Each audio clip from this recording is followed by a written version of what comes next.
Нурлан Шакиевке, спикерге, мен айттым. Нурлан, ушундай болуп атат. Эми желекти мындай оңдоп түздөтүү киргизүү менин компетенцияма кирбейт. Жогорку кеңештин компетенциясы. Авторлорун чакырып, көрүп, кеңешип, балким ушу күндүн нурун кичине түздөп, анан баягы боз үйдүн түндүгүн бир 4кө көбөйтүп койбойсуңарбы?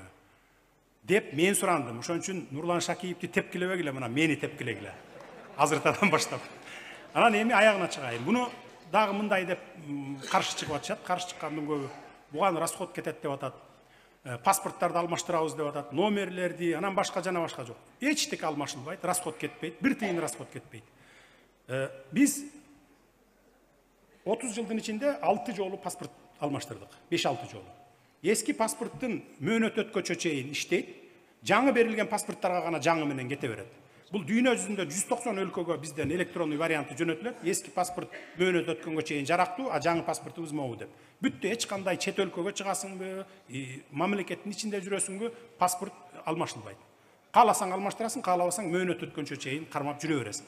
Машинанын номерлери деле ошондой. Жаңы менен берилип аткан, жаңы берилип аткандар жаңы кете берет, эскилер ма десең 15-20 жыл жүрө берген.